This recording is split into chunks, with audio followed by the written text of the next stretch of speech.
अंतिम आरक्षण के बारे में बात कर रहे हैं विभिन्न राजनीतिक दल के ये नेता लोग, ये सारी तुष्टीकरण की नीति है।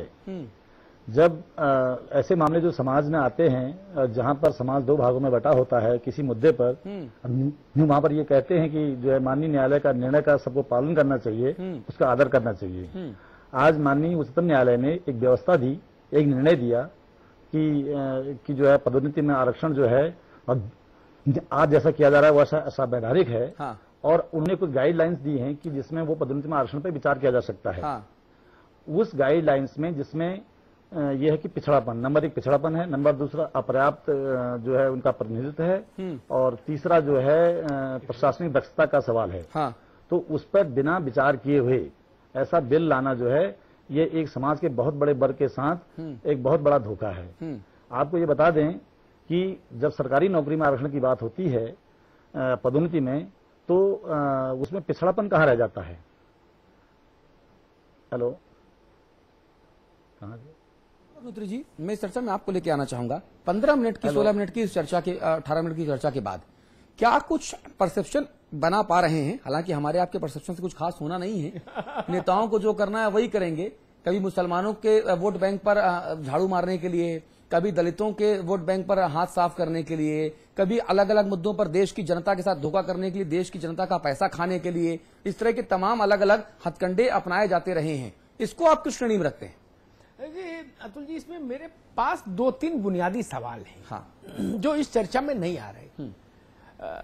इस देश का बहुत बड़ा वर्ग, यह मैं कहूं कि 80% से ज्यादा लोग इस देश के इस बात पर एक राय रहे कि महिलाओं को आरक्षण मिले 33% विधायिका में। ठीक है।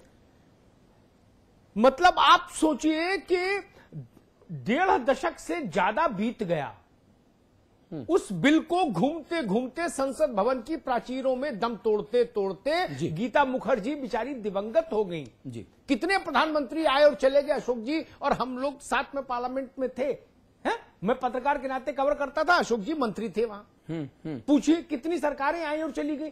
तब हुकूमत हिंदुस्तान ने हर बार कहा, आज की सरकार ने भी, जब जब उनसे पूछा गया कि भाई ये क्यों नहीं लाते, तो उन्होंने कहा कि हमको संवेदना तो बहुत है महिलाओं के साथ, लेकिन आम सहमति नहीं है, नहीं सर्वसम्मति नहीं है, और जब तक सर्वसम्मति नहीं होगी ये कानून नहीं बनेगा। अब भाई बताइए, क्या इस मसले पर सर्वसम्मति है? नहीं है। मुलायम सिंह यादव की पार्टी ने अपनी असहमति दर्ज कराई है।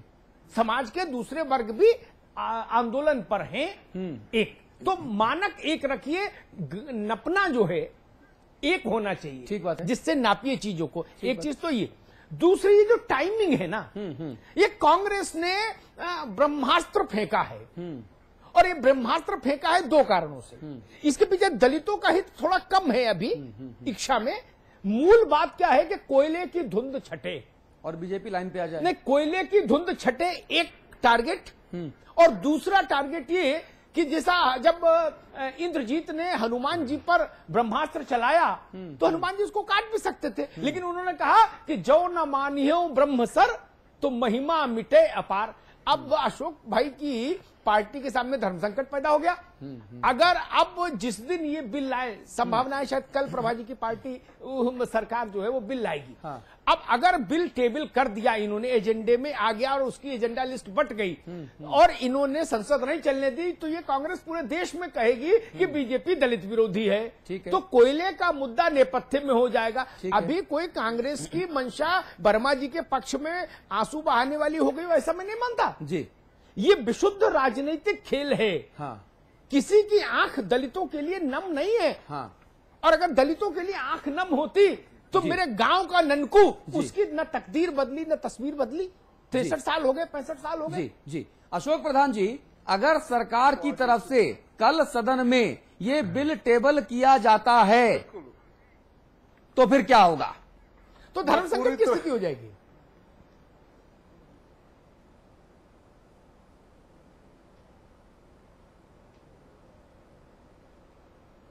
नहीं, मैंने तो कहा है कि पहले देखिए, एक तो ये उस समय लेके आए हैं बिल, ये केवल बिल नहीं लेके आए, ये बिल्कुल बिल की ईमानदारी में नहीं है।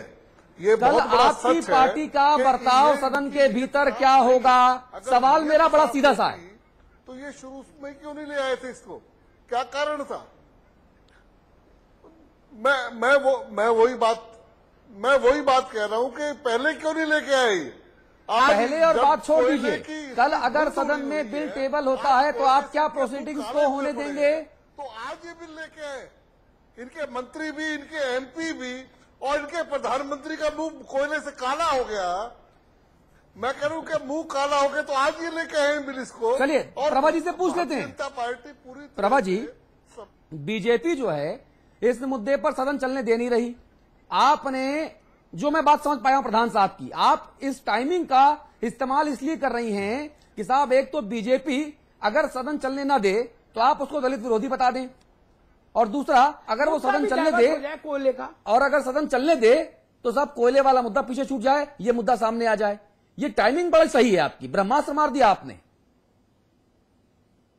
प्रभा जी, आपने जो समाचार आज सुने होंगे जी। कि सीबीआई ने ये कोल घोटाले के मामले को ही लेकर के कितने जगह आज छापे मारे हैं। हाँ। क्या आपको उससे लगता है कि सरकार छिपाने के मूड में है, या जो अगर दोषी और अपराधी हैं उन्हें पकड़ने के मूड में है? पर बीजेपी अगर मांग करती है कि नहीं सारे ही आवंटन रद्द करो, वो कहीं ये सुनहरा सपना देख रही है कि अगली बार सत्ता में वो आने वाले हैं, तो वो आवंटन करे, तो भाई सबका क्यों रद्द करे? जिनका वाजिब प्रक्रिया से हुआ है, वाजिब प्रक्रिया से जिन्होंने कि आज सीबीआई के छापे लग रहे हैं, 10 दिन और 15 दिन हो गए पार्लियामेंट चल नहीं रही है, ये काम पहले क्यों नहीं किया इन्होंने? आज सीबीआई के छापे लग रहे हैं, जब इनकी मजबूरी बन गई है और जब ये सामने आ गई है, टूट चुका है सब कुछ, आज ये सीबीआई के छापे लगवा रहे हैं। मिलने के बाद में भी कोयला खोदना शुरू नहीं किया, निकालना, तो वो कुछ लोग ऊपर के ऊपर लेके आगे बेचने के चक्कर में है, उनके खिलाफ तो कार्रवाई होगी। प्रधानमंत्री जी के अधिकार क्षेत्र में था, प्रधानमंत्री जी के पास ये मंत्रालय था। अच्छा प्रभा जी से एक सवाल और पूछ लेते हैं। प्रभा जी, बीजेपी तो कम से कम इस मुद्दे पर 2002 से ही आपके साथ खड़ी नजर आ रही है, लेकिन बड़ा सवाल यहां पर यह है कि आप कभी साइकिल की सवारी करते हैं? आपका जो हाथ है, यानी आपकी पूरी की जो पार्टी है, कहीं मुलायम सिंह जी को डोरे डालती है, कहीं मायावती जी के साथ डोरे डालती है, चक्कर क्या है? आपका ज्यादा प्रिय कौन सा है? ये खेल कौन सा है? क्या ऐसे में सरकार की फजीहत नहीं हो रही? ये हर पार्टी का अपना अपना स्टैंड है, उनके अपने अपने स्वतंत्र हैं, अपने जो भी विचार है, जो उनका वो क्या पॉलिटिकल स्टैंड लेते हैं, वो अलग अपनी जगह बात है। अरे कांग्रेस ने तो जनहित होती है ना प्रभा जी, हमेशा से, कोई आज से नहीं। महात्मा गांधी जी की जो दिखाई, अब देखिए बड़ी बड़ी बातें शुरू हो गई है, जिसी में पंडित नेहरू चले, इंदिरा जी चली, राजीव जी, जो गरीब हैं, कमजोर हैं, शोषित हैं, समाज में पीछे तब भी अरबों रुपए का घोटाला इस देश में होता है कांग्रेस सरकार में। शायद ये कहना चाह रहे हैं कि भाई ओबीसी के लोगों को भी इसी प्रकार वो मिलना चाहिए, तो वो पिछड़े लोगों को भी मौका मिलना चाहिए। हाँ, नहीं प्रभा जी, मैं कह रहा हूं आपसे, सीधी बात कीजिए, माया या मुलायम, आपके ज्यादा करीबी कौन है? ये सवाल अपने आप में बड़ा महत्वपूर्ण हो जाता है। दूसरी बात, जहां तक मैं कांग्रेस की विचारधारा से परिचित हूं, कांग्रेस अध्यक्ष सोनिया गांधी जी की विचारधारा भावना से परिचित हूं, वो देश की गरीब कमजोर, सीधी बात नहीं कर रही है प्रभा जी, माफी चाहते हैं आप, सीधी बात नहीं कर रही हैं। दुख में, पीड़ा में, कष्ट में, कठिनाई में उनके साथ हैं। उसमें वो ये नहीं देखते कि अमुक पार्टी या अमुक पार्टी, वहाँ देश हित पहला है, जनता जनहित पहले है। उसको देख करके ही कांग्रेस फैसले लेती है, नीतियां बनाती है, और उसके मुताबिक ही ये कानून पास हो रहे हैं। नहीं प्रधान जी, मुझे अभी तक समझ नहीं आया, जो भी सवाल मैं सीधा पूछता हूं उस सवाल का जवाब सीधा नहीं मिलता है, और शायद प्रभा जी की खास अदा यही है कि जो पत्रकार पूछे वो बिल्कुल मत बताओ, बाकी पूरी राम कहानी बता दो।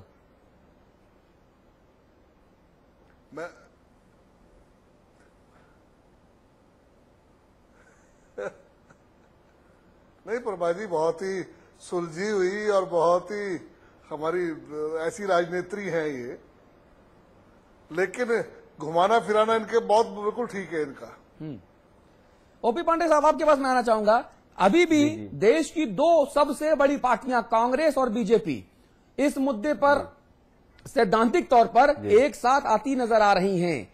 वाम दल भी इन्हीं के पाले में है, बहुजन समाज पार्टी भी इन्हीं के पाले में है, एनडीए के कई दूसरे घटक दल भी इनके पाले में है। ऐसे में आप लोगों को लगता नहीं कि आप लोगों का जो विरोध है ये केवल विरोध ही रह जाएगा और चीजें जो सरकारें जो ये पार्टियां चाहती हैं वो करके ले जाएंगी? विरोध नहीं, देखिए इसमें दो चीजें मैं कहना चाहूंगा। पहली बात है कि इनके नेताओं जब व्यक्तिगत बातचीत हमारी होती है हाँ। तो हमेशा ये हमसे सहमत नजर आते हैं। हाँ। क्योंकि इनके अडवाणी जी के अलावा जितने वरिष्ठ नेता है भाजपा के लगभग सबसे बात हुई है। कांग्रेस से भी करीब आधे दर्जन वरिष्ठ नेताओं से बात हुई है। व्यक्तिगत बातचीत में हमारे साथ होते हैं, लेकिन इनको राजनीति दिखती है। हाँ। हाँ। तो हम ये मांग कर रहे हैं कि ये राजनीति में अगले चुनाव अपने एजेंडे में ले जाएं। हाँ। और बताएं कि हम संविधान के साथ ये छेड़छाड़ करने जा रहे हैं। हाँ। संविधान को इस तरह से हम बर्बाद करेंगे, राइट टू इक्वलिटी को इस तरह समाप्त करेंगे। हाँ। और जनता का क्या मत है हाँ। कि जनता ये तय करे हाँ। कि क्या आप संविधान को बर्बाद होते देखना चाहती है। हाँ। क्योंकि right to equality fundamental right है हमारा। हाँ। और सभी एम्प्लॉइज का है, सभी नागरिकों का है। हाँ। क्योंकि ये इश्यू केवल एम्प्लॉइज का नहीं है, पूरे देश में डेवलपमेंट का वर्क गवर्नमेंट एम्प्लॉइज करते हैं, गवर्नमेंट इंजीनियर करते हैं। हाँ। गवर्नमेंट मशीनरी करती है। ठीक है, अगर पूरी आप जो सवाल उठा रहे होंगे, हैं राइट टू इक्वलिटी के जो सवाल उठा रहे हैं, प्रभा जी से उस बारे में बात करूंगा, लेकिन पहले मैं वीरेंद्र कंडारी जी आपके पास आना चाहूंगा। राइट टू इक्वलिटी और जो तमाम दूसरी बातें हो रही हैं, क्या जब इन संविधानों में संशोधन किया जाएगा, जो 4 संशोधन होने हैं जो लंबित हैं, जो ये तमाम पार्टियां मिलकर करना चाहती हैं अपने आप को दलितों का मसीहा के नाम पर, क्या इससे जो संविधान की मूल अवधारणा है, जो मूल अधिकार हैं हमारे, क्या उस पर असर पड़ेगा? बिल्कुल, अगर ये इसको पारित करती हैं तो मूल अधिकारों पर असर पड़ेगा। हाँ। माननीय सर्वोच्च न्यायालय ने जो कहा है कि ये जो बिल लाना चाह रही हैं, अभी हमारी आदरणीय प्रभा जी ने जो कहा कि 80% और ये जो आरक्षण के खिलाफ कौन सामने आता है वो बताएं। हाँ। तो ये 80% की अनदेखी कर रही हैं। ये सरकार सर्वोच्च न्यायालय के निर्णय का अनदेखी कर रही है। सर्वोच्च न्यायालय ने क्या बोला, किस तरह से आप आंकड़े इकट्ठे करो, पहले आप एक सर्वेक्षण करो, आंकड़े करो, उसका परीक्षण करो, तथ्यात्मक आंकड़े बताओ, उसके बाद आप विधेयक ला सकते हैं। ये बिना ये सब कुछ किए हुए सीधे विधेयक ला रहे हैं, तो निश्चित तौर पर जो मूल अधिकार हैं उन पे प्रभाव पड़ेगा, उनका हनन होगा जी। और एक समाज जो समाज और विकृति समाज में आएगी। हाँ। अभी जो यहाँ पे ये देख नहीं रही हैं कि उत्तराखंड में आरक्षण विरोधी आंदोलन बहुत चरम सीमा पर पहुंच चुका है आज की डेट में। हाँ। आपके समाचार चैनलों द्वारा लगातार उसको दिखाया जा रहा है। हाँ। कल जो आज जो कैबिनेट में भारत सरकार ने पारित कर दिया, उसके विरोध में उत्तर प्रदेश के 18 लाख कर्मचारी कल हड़ताल पे आ गए हैं। ठीक है, तो इसका प्रभाव कहाँ पड़ेगा? ये सोच नहीं रही है हमारे नेता, ये नहीं। कंडारी साहब जो सवाल आप उठा रहे हैं सुप्रीम कोर्ट वाला, इस पर हम बात करेंगे। प्रभा जी, मुझे ये समझाने की कोशिश कीजिए, क्या कैबिनेट की इस मंजूरी को माननीय सुप्रीम कोर्ट के फैसले के खिलाफ एक संवैधानिक फैसला सुप्रीम कोर्ट के ऊपर थोपने की कोशिश न माना जाए? क्या यह ना माना जाए कि सुप्रीम कोर्ट के ऊपर आप संवैधानिक संशोधन की आड़ लेकर सुप्रीम कोर्ट को दबाना चाहते हो, आप सुप्रीम कोर्ट को ठेंगा दिखाना चाहते हो, सुप्रीम कोर्ट को चढ़ाना चाहते हो? क्योंकि सितंबर 2002 में जब मायावती ने सबसे पहले इसे लागू किया, उसके पहले सुप्रीम कोर्ट इसमें उंगली उठा चुका था और सुप्रीम कोर्ट हो, इलाहाबाद हाई कोर्ट हो, एक के बाद एक प्रमोशन में आरक्षण को खारिज किया जा चुका है। चाहे 4 जनवरी 2011 को इलाहाबाद हाई कोर्ट ने खारिज किया हो, चाहे अप्रैल 2011 को सुप्रीम कोर्ट ने हाई कोर्ट के फैसले को बरकरार रखते हुए इसे खारिज किया हो, 2 बार खारिज किया। क्या आप लोग सुप्रीम कोर्ट को मुंह चुराना चाहते हैं प्रभा जी? नहीं, ये तो पुरानी परंपरा रही है। संविधान में भी कई जगह विधेयकों में संशोधन होता है। नहीं, लेकिन सुप्रीम कोर्ट तो कानून की समीक्षा करता है ना। सुप्रीम कोर्ट प्रभा जी कानून की समीक्षा करता है, और जब सुप्रीम कोर्ट आपत्ति जताता है तब भी आप लोग वो काम करते हैं। ये तो सुप्रीम कोर्ट क्या अवहेलना हुई? की जिम्मेदारी कार्यपालिका की है। नहीं, आप मुझे बताइए फिर राइट टू इक्वलिटी का क्या होगा, समानता के अधिकार का क्या होगा? प्रभा जी, बड़ा सवाल तो ये बनता है ना। हम तो कहते हैं कि जो भी समाज में दबे कुचले पिछड़े वर्ग हैं, SC, ST, OBC, उनके बारे में कांग्रेस ने वैसे भी हमेशा से पहले सोचा, उनको प्राथमिकता दी है। जो मैं पूछ रहा हूं वो बताने को तैयार नहीं है। दी रईसों को, और दूसरी बात मैं तो कहती हूँ महिलाओं को भी देना चाहिए ये नौकरियों के प्रमोशन में आरक्षण। कई बार वो भी कई तरह के शोषण, उत्पीड़न, परेशानी का सामना करना पड़ता है उन्हें प्रमोशन के दौरान, उनका प्रमोशन रोक दिया जाता है। ऐसे कितनी ही वारदातें, कितनी ही बातें मेरी जानकारी में भी आई हैं और बड़ी समस्याएं आती महिलाओं के साथ, जानबूझ के उन्हें पीछे रख दिया जाता है वरना। तो अब ये महिलाओं के सामने बड़ा प्रधान साहब कोशिश ये है कि मैं सवाल सीधे पूछूं और प्रभा जी की कोशिश ये है कि उन सीधे सवालों का सीधा जवाब बिल्कुल न दिया जाए। हम तो ये भी प्रधान साहब सरकार से तो फिर चर्चा कैसे आगे बढ़े?